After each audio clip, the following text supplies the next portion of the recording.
ಹುಟ್ಟಿದಾಗಿನಿಂದ ನಾವು ಇಲ್ಲೇ ಇದ್ದೀವಿ ಸ್ವಾಮಿ, ಯಾಕೆ ಭೂಮಿ ಬಿಡಬೇಕು ಹೇಳಿ? Very simple. ಹುಟ್ಟಿದಾಗಿಂದ ನಾವು ಇಲ್ಲೇ ಇದ್ದೀವಿ, ಯಾಕೆ ಭೂಮಿ ಬಿಡಬೇಕು? ಇದು ಒಂದು ಎಮೋಷ್ನಲ್ ಕಾಂಟೆಕ್ಸ್ಟ್ ಒಂದು. ಆದರೆ ಪ್ರಾಕ್ಟಿಕಲ್ ಆಗಿ ಅಲ್ಲಿ ಅವರ ಆ ಎಮೋಷ್ನಲ್ ಫೀಲಿಂಗ್ ಇದೆಯಲ್ಲ, ಅದು ಅವ್ರ ಪ್ರಾಕ್ಟಿಕಲ್ ಲೈಫಿಗೆ ಇಂಟರ್ಲಿಂಕ್ ಆಗಿದೆ ಸ್ವಾಮಿ. That is the point. ಭಾಳ ಕಟ್ಕೊಂಡಿದ್ದೀವಿ, ಎಲ್ಲಿಗೆ ಹೋಗಿ ಸಾಯ್ಬೇಕು ಹೇಳಿ? CM DKಶಿ ಮಾಡ್ತಾ ಇರೋದು ಸರಿ ಇಲ್ಲ ಎಂದ ಮಹಿಳೆ. ಭೂಮಿ ಕಿತ್ಕೊಂಡ್ರೆ ಯಾವ ಕಾಡಿಗೆ ಹೋಗ್ಬೇಕು ಹೇಳಿ? ನಾವು ಏನು ಸಿಗುತ್ತೆ? ಇದು ಬಿಡದಿ ಭಾಗದ ಬಡ ಮಹಿಳೆಯ ಮೂಲಭೂತ ಪ್ರಶ್ನೆ. This is the basic question.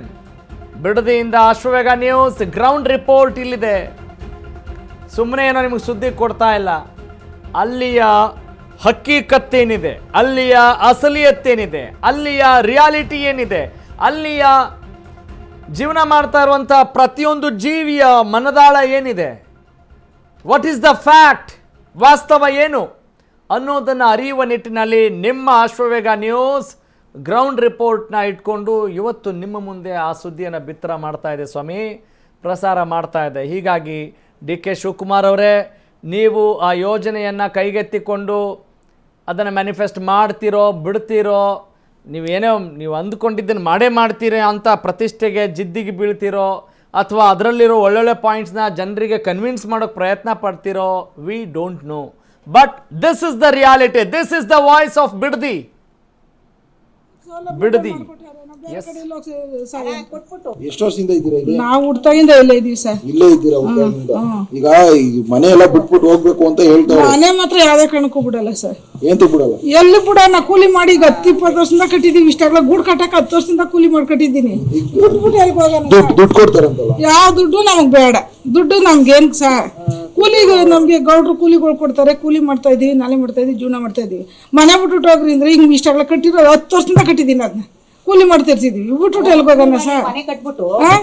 ಜಮೀನ್ ಐತಾ ಮನೆ? ಏನು ಇಲ್ಲ ಸರ್. ಕೂಲಿ ಮಾಡಿದ್ರೆ ಬೆಳಗ್ಗೆ ಎದ್ರೆ ಕೂಲಿ ಮಾಡಿದ್ರೆ ಉಂಟು, ಇಲ್ಲ ಯಾವ ಜಮೀನು ಇಲ್ಲ, ಏನು ಇಲ್ಲ. ಕೂಲಿಗೆ ಐತೆ. ದಿನ ರೇಷ್ಮೆ ಕೆಲಸ ಹೋಯ್ತಿವಿ, ಕಂಡರು ಕೂಲಿಗೆ ಐತಿ. ಗೋಡ್ಗಳ್ದು ಅವ್ರೇ ನಮ್ಮನ್ನ ಸಾಕ್ತಾ ಇರೋದು ಸಹ. ಊಟ ಬಟ್ಟೆ ಕೊಟ್ಟು ಅವ್ರು ಸಾಕ್ತಾವ್ರೆ. ಈಗ ಅವ್ರನ್ನೂ ನಮ್ಮನ್ನ ಎತ್ತಿಸ್ಬಿಟ್ಟು ನಾವ್ ಎಲ್ಲಿಗೆ ಹೋಗೋಣ? ಯಾವ ಕಾಡ್ಗೆ ಹೋಗಿ ಜೀವನ ಮಾಡೋಣ ಹೇಳ್ರಿ? ಎಲ್ಲಿಗೆ ಹೋಗೋಣ ನಾವು? ಈ ಸಾಯ ಮುಂದೆ ನಮ್ಗೆ ಅವ್ರು ಕೂಲಿ ಕೊಡ್ತಾರೆ, ಫ್ಯಾಕ್ಟ್ರಿ ಕೊಡ್ತಾರ ನಮ್ ಕೂಲಿಗಳ. ಎಷ್ಟು ಜನ ಇದ್ದೀರಾ ಮನೇಲಿ? ನಮ್ಮ ಮನೇಲಿ 3-4 ಜನ ಇದ್ದೀವಿ ಸರ್. ಅವ್ರನ್ನೆಲ್ಲ ಕೂಲಿ ಮಾಡಿ ನಾವ್ ಸಾಕ್ಬೇಕು. ಮಗ ಕಾಲ ಇಟ್ ಮಾಡ್ಕೊಡೋನಿ, ಗಂಡಂಗ್ ವಯಸ್ಸಾಯ್ತು, ನಾನ್ ಕೂಲಿ ಮಾಡಿ ಸಂಸಾರ ಮಾಡ್ತಾ ಇದ್ದೀನಿ. ಯಾವ ರೀತಿಲಿ ನಾವು ಸಂಸಾರ ಮಾಡೋಣ? ಬಿಲ್ ಹಾಕ್ಬಿಟ್ರೆ ಕೊನೆದಾಗ ಏನ್ ಹೇಳ್ತೀರಾ? ಬಿಡಲ್ಲ? ಎಲ್ಲಿ ಮನೆ ಊರ್ ಮಾತ್ರ ನಾವ್ ಬಿಟ್ಟು ಹೋಗಲ್ಲ. ನಾವ್ ಊರ್ ಬಿಟ್ಟು ಹೋಗ್ತೋದ್ರೆ ನಮ್ ಹೆಣ ತಟ್ಕೊಂಡು ಹೋಗ್ಲಿ, ಇಲ್ಲ ಸಾಯಿಸ್ಲಿ, ನಮ್ನೆಲ್ಲ ತಂದು ಗುಂಡಾಪುಟ ಸಾಯಿಸ್ಬಿಡ್ಲಿ. ನಾವ್ ಎಲ್ಲಿಗೆ ಹೋಗೋಣ? ಇಲ್ಲೆಲ್ಲ ಸೌಲಭ್ಯಗಳು ಮಾಡ್ಕೊಟ್ಟಾರೆ. ನಾವ್ ಬೇರೆ ಕಡೆ ಇಲ್ಲ ಇಲ್ಲ ಸಾಯಿಸ್ಬಿಡ್ಲಿ, ಆತಾಗ ಒಂದ್ ಬಾಂಬ್ ತಂದು ಹಾಕ್ಬಿಡ್ಲಿ. ಆತಾಗ ಹೊಲ ಮನ್ಗಿದತ್ತಲ್ಲ ಹೊಂಟೈತಿವಿ ಕಣ್ಸ್ಕೊಂಡು.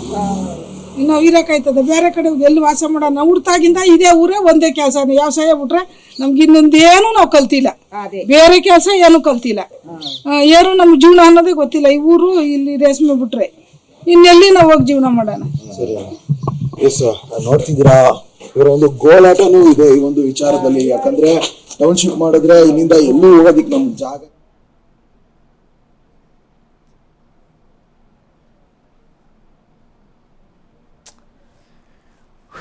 ಏನು ಹೇಳೋಣ ಇದಕ್ಕೆ ಅಲ್ವಾ? ಯಾರ್ದು ಸರಿ ಯಾರು ತಪ್ಪು? ಸರ್ಕಾರಕ್ಕೆ ಈಗ ನೀವು ಹೋಗಿ ಹೇಳಿದ್ನ DK ಶಿವಕುಮಾರ್ ಅವರಿಗಾಗಿರ್ಬೋದು, ಅಥವಾ ಸರ್ಕಾರದ ಸಂಪುಟ ಅವರ ಸಹೋದ್ಯೋಗಿಗಳಿಗಾಗಿರ್ಬೋದು, ಇದನ್ನೇ ಹೇಳಿ. ಅಯ್ಯೋ ಇಲ್ಲ ಸ್ವಾಮಿ, ಅಲ್ಲೆಲ್ಲ ಏನೋ ಬರಡು ಭೂಮಿ ಎಲ್ಲ ಬಹಳಷ್ಟಿದೆ, ಅಲ್ಲೆಲ್ಲ ಕೊಡೋಕೆ ಮುಂದಾಗ್ತಿದ್ದಾರೆ. ಎಲ್ಲೋ 1-2 ಜನ ಇದನ್ನು ವಿರೋಧಿಸ್ತಾ ಇದ್ದಾರೆ ಅಷ್ಟೇ ಟೌನ್ಶಿಪ್ನ ಅಂತ ಹೇಳೋರು ಇದ್ದಾರೆ. ಆದರೆ ಇದು ಹಾಗಿಲ್ಲ, ಉಲ್ಟಾ ಇದ್ದಂಗೆ ಕಾಣ್ತಾ ಇದೆ ಅಲ್ಲಿಯ ರಿಯಾಲಿಟಿ ನೋಡಿದಾಗ, ಇಲ್ಲಿ ಮಾತಾಡಿಸಿದಾಗ. ಆಯ್ತು ಸ್ವಾಮಿ, ಇಷ್ಟು ದಿವಸದಿಂದ 1 ವರ್ಷದಿಂದ ಹೋರಾಟ ಮಾಡ್ಕೊಂಡು ಬರ್ತಿದ್ದಾರಲ್ಲ, ಆ ರೈತರು ಸುಳ್ಳು ಹೇಳ್ತಾ ಇದ್ದಾರಾ? ಅಥವಾ ಬರೀ ರಾಜಕೀಯನ ಇದು? ರಾಜಕೀಯ ಏನಾದರೂ ಒಂದು ಹುರುಳಿರಬೇಕಲ್ಲ ಅದರಲ್ಲಿ. Some stuff should be there ಅಲ್ಲ.